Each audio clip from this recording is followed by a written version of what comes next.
नमस्कार। हम विमान स्थान के चतुर्थ अध्याय त्रिविध रोग विशेष विज्ञानियम का अध्ययन कर रहे हैं। इसके पहले के लेक्चर में रोग विशेष का ज्ञान त्रिविध प्रकार से कैसे किया जाता है वो हमने देखा।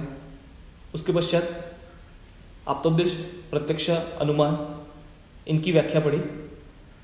उसके बाद आज हम प्रत्यक्ष और आप्तोपदेश के द्वारा रोगों के किन विषयों के बारे में हम जान सकते हैं इसका अध्ययन करेंगे। श्लोक क्रमांक 6।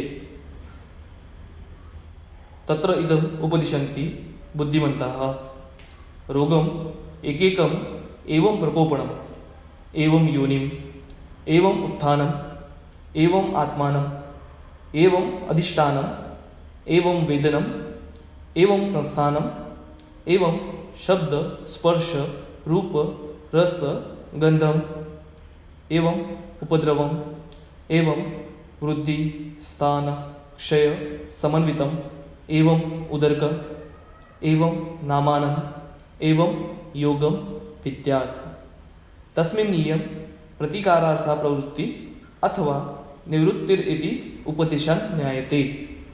जब आप्त यानी गुरु हमें कोई व्याधि सिखाते हैं तो इन सब विषयों के बारे में हमें उपदेश करते हैं। जैसे एवं प्रकोपणम यानी ये व्याधि इस प्रकार के प्रकोपण वाला है, जैसे वृक्ष आदि हेतु से वात का प्रकोप होता है। एवं योनिम यानी यहाँ पे योनिम यानी दोष के बारे में कहा है कि ये व्याधि इस प्रकार के कारणों वाला है, इस प्रकार के दोष का है। एवं उत्थानम यानी इस व्याधि की संप्राप्ति ये है। एवं आत्मानम आत्मा यानी स्वभाव, इस व्याधि का स्वभाव इस प्रकार से है। जैसे रोहिणी जो है वो व्याधि दारुण स्वभाव का है, उसी प्रकार संन्यास जो व्याधि है वो शीघ्र उपचार कर्तृत्व का व्याधि है। तो इस बारे में हमें आप्त से ज्ञान मिलता है। उसके बाद एवं अधिष्ठानम यानी ये व्याधि इस आश्रय का व्याधि है, यानी ये शारीरिक व्याधि है, ये मानस व्याधि है।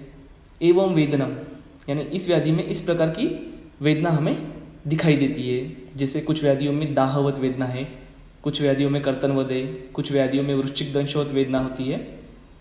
उसके बाद एवं संस्थानम ये व्याधि इस संस्थान का व्याधि है। एवं शब्द स्पर्श रूप रस गंध यानी इस व्याधि में इस प्रकार के शब्द स्पर्श रूप रस गंध दिखाई देते हैं। एवं उपद्रव यानी ये व्याधि में निम्न प्रकार के उपद्रव दिखाई देते हैं। जैसे कि ज्वर में माधव निदानकार ने 10 उपद्रव बताए गए हैं, जैसे श्वास, मूर्छा, अरुचि इत्यादि। एवं वृद्धि स्थान क्षय इस प्रकार के वृद्धि स्थान क्षय वाला व्याधि है ये।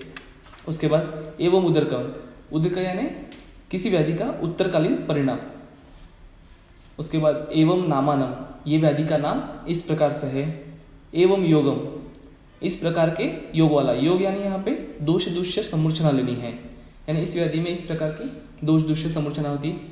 ये जो सारे विषय दिए गए हैं ये हमें जब गुरु द्वारा कोई व्याधि सिखाया जाता है तो इसका उपदेश किया जाता है।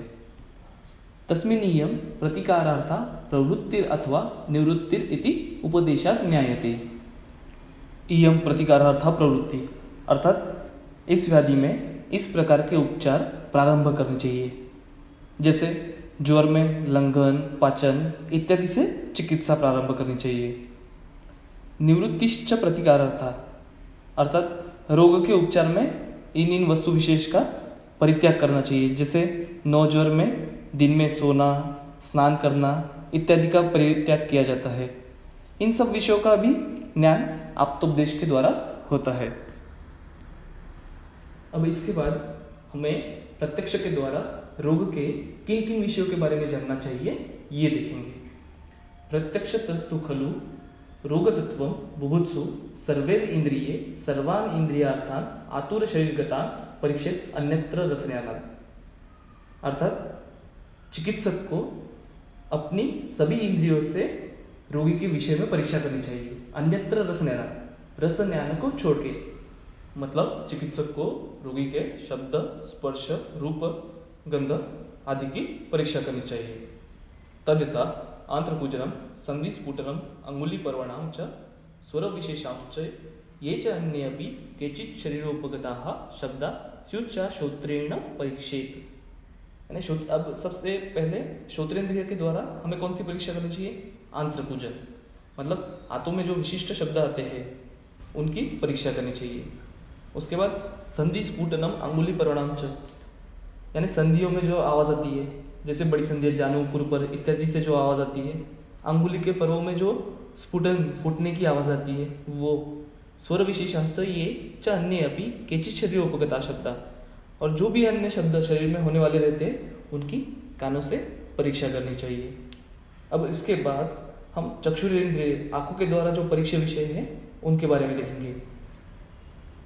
वर्ण, संस्थान, प्रमाण, छाया, शरीर प्रकृति विकारौ चक्षुर्वैषयिकानि यानि च अन्यानि अनुक्तानि तानि चक्षुषा परीक्षित, यानी रोगी का वर्ण, जो शरीर का रंग है वो कैसा है, संस्थान यानी रोगी की आकृति कैसी है, प्रमाण शरीर के जो अंग प्रत्यंग है उसका प्रमाणता है क्या, इसका परीक्षण, छाया शरीर की छाया जो है वो प्राकृत है क्या, शरीर प्रकृति विकारो यानी बाकी शरीर के जो लक्षण है वो स्वाभाविक प्राकृत लक्षण है या वैकारिक लक्षण है, विकृत लक्षण है, ये दिखना चाहिए। और चक्षु वैषयिकानि यानी च अन्यानि अनुक्तानि तानि चक्षुषा परीक्षित, और इसके सिवा जो जो यहाँ पे कहे नहीं गए लेकिन जो चक्षु से परीक्षण कर सकते हैं ऐसे विषयों का भी परीक्षण करना चाहिए। उदाहरण था मल का परीक्षण, मूत्र का परीक्षण इत्यादि। अब इसके बाद रसनेंद्रिय से जो परीक्षा विषय है उनको देखेंगे। अब इनका परीक्षण चिकित्सक को अनुमान के द्वारा करना है। रसम तु खलु आतुर शरीरगतम इंद्रिय वैषयिकम अपि अनुमानद अवगच्छेत् न यस्य प्रत्यक्षेन ग्रहणम उपपद्यते तस्मात् आतुर परिप्रश्नेन एव आतुरमुखरसं विद्यात् युका उपसर्पणेन त्वस्य शरीरवैरस्यं मक्षिको उपसर्पणेन शरीरमाधुर्यं लोहितपित्तसन्देहे तु किं धारी लोहितं लोहितपित्तं वेति श्वकाकभक्षणात् धारी लोहितं भक्षणात् लोहितपित्तम् इति अनुमातव्यम्। एवं अन्यान अपि आतुर शरीरगतान रसान अनुमिमित। अब सबसे प्रथम शरीर में जो उत्पन्न रस विशेष है उनका ज्ञान अनुमान से ही करना पड़ेगा, क्योंकि चिकित्सक अपने रसनेंद्रिय से इसका परीक्षण नहीं कर सकता, वो व्यवहार्य नहीं है। अब अगर हमें रोगी के रसनेंद्रिय की परीक्षा करनी है, रोगी के मुख का रस कैसा है, रोगी को कौन सा स्वाद मालूम पड़ रहा है, ये जानने के लिए हमें उसे प्रश्न ही करना होगा। उसे आस्य वैरस्य इत्यादि कोई लक्षण तो नहीं दिख रहा है, ये जानना होगा। अगर रोगी के शरीर से युका यानी जुआ, लिखा आदि अलग हो रहे हैं, इससे हम ये अनुमान कर सकते हैं कि शरीर में विकृत रस उत्पन्न हो रहा है। और अगर मक्खियाँ आदि शरीर पे ज़्यादा लग रही है, आसपास ज़्यादा मक्खियाँ घूम रही है, यानी शरीर में मधुरता बढ़ गई है, ऐसा हम अनुमान कर सकते हैं। अब अगर कोई रोगी रक्तपित्त का है या नहीं है, यह अगर जानना है तो उस रोगी में से थोड़ा बहुत रक्त निकालकर कुत्ते या कौवे को खाने के लिए दे, और अगर कुत्ता और कौवा उस रक्त को खा जाए यानी वो शुद्ध रक्त है, और वो अगर न खाए तो वो रक्तपित्त का अशुद्ध रक्त है, ऐसा अनुमान करें। और इसी प्रकार से शरीर के अन्य रसों का भी अनुमान करना चाहिए। अब घ्राणेंद्रिय द्वारा किन विषयों का परीक्षण करना चाहिए ये देखेंगे। गंधास्तु खलु सर्व शरीरगतान आतुरस्य प्रकृति वैकारिकान घ्राणेन परीक्षित, यानी आतुर के शरीर में फैले हुए स्वाभाविक यानी प्राकृतिक या विकारयुक्त गंधों की परीक्षा घ्राण के द्वारा यानी नाक से करनी चाहिए, या हम उसे प्रश्न पूछकर भी कर सकते हैं। यानी शरीर का गंध कैसा है, उसके स्वेद का गंध, मूत्र या शुक्र का गंध, इनकी परीक्षा करनी चाहिए। उसके बाद स्पर्श के द्वारा की जाने वाली परीक्षा, स्पर्शम च पाणिना प्रकृति विकृति युक्तम। चिकित्सक को अपने हाथों से रोगी के प्राकृत और विकृत स्पर्श को जानना चाहिए। इति प्रत्यक्षतो अनुमानात् उपदेशतश्च परीक्षणम उक्तम। इस प्रकार से कुछ प्रत्यक्ष के द्वारा, कुछ चीज़ें अनुमान के द्वारा और कुछ चीज़ें उपदेश से परीक्षा करनी चाहिए।